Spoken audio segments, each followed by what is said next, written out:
PNP tiniyak na hindi mababalang operasyon sa kabila ng energy conservation ng pamahalaan. Detalye na balita mo lang kay Edniel Paro sa RH52. Edniel, good morning.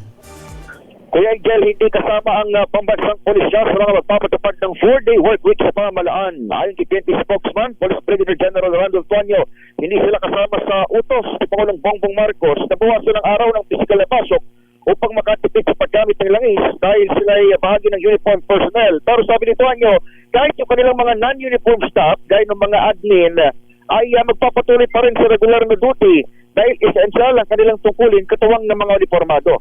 Magkagayon man, una ng tiniyak ni Tuanyo na may nakalatag ding energy conservation efforts ng PNP gaya na lamang na pagbawas ng essential travels at paggamit ng mga kuryente sa mga opisina. Siniguro din ng hanay na hindi maapektuhan ang kanilang paglaban sa kriminalidad. Paliwanag sa pagsalita ng PNP, tukoy na operatiba ang crime-prone areas, crime-prone dates at crime-prone time, kaya kahit lang may focus ang mga operasyon kung kailan kakailanganin. Kaugnay nito, inilunsad na ng PNP ang Ligtas Sumbak 2026, isang taon ng nationwide security operation para sa ligtas na bakasyon ng publiko sa panahon ng tag-init mula March 29 hanggang March 31.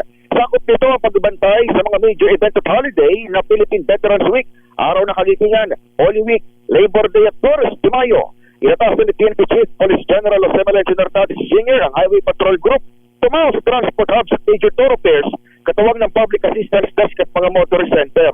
Nakamonitor din ang Anti-Cybercrime Group sa mga maaring online scam sa oras ng bakasyon. Ako si Edniel Parrosa, DZRH, Unas Pilipinas, Unas Pilipino. Maraming salamat, Edniel.